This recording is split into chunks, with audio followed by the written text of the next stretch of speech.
राधे राधे।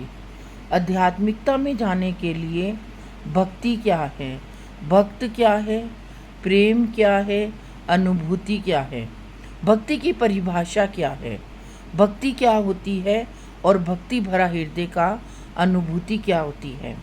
एक बार मेरे हृदय से एक प्रश्न निकला था कि भक्ति क्या होती है, और भक्तिपूर्ण हृदय को जब कोई बुराई ठेस पहुंचाती है तो वो भक्तिपूर्ण हृदय जो होता है वो अंदर ही अंदर छलनी होता रहता है।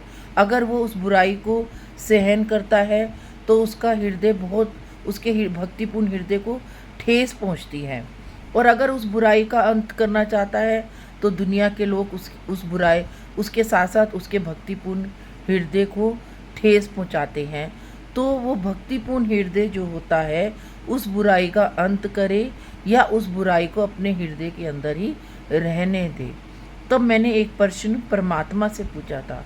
यही 4 भाव मेरे हृदय से निकले थे, तो परमात्मा ने ही मुझे इसका उत्तर दिया। परमात्मा ने ही मुझे बताया कि भक्ति क्या होती है, भक्त क्या होता है और परमात्मा क्या होता है। तो परमात्मा ने ही मेरे हृदय के अंदर प्रेम भरा, मेरे हृदय के अंदर भाव भरे और आध्यात्मिकता से मुझे अवगत कराया कि भक्त क्या है, भक्ति क्या है।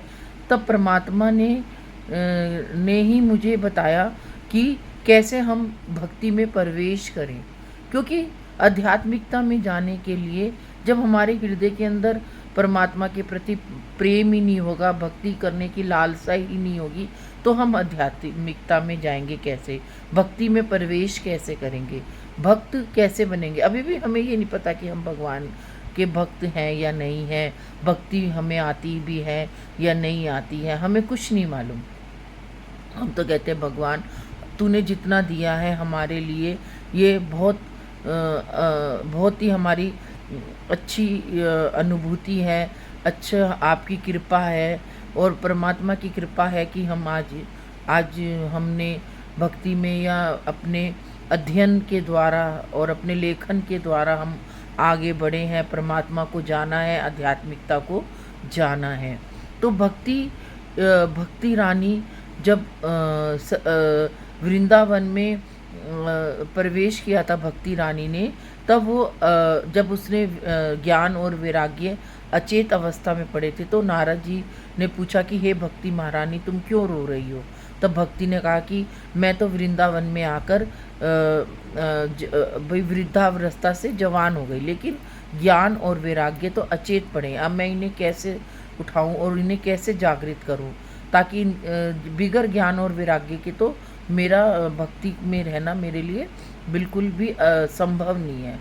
तब नारद जी ने सभी संत महात्माओं से पूछा कि मैं ज्ञान और वैराग्य को कैसे सचेत करूं, उन्हें कैसे जागृत करूं।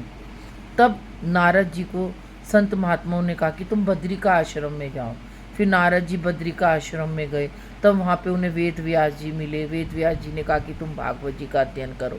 तब नारद जी ने भागवत जी का अध्ययन किया। फिर सोनकाद ऋषियों ने कहा कि अब तुम गंगा जी के किनारे पे जाओ और भागवत जी सुनो। तब सोनकाद ऋषियों ने हरिद्वार में गंगा जी के किनारे नारद जी को भागवत सुनाई।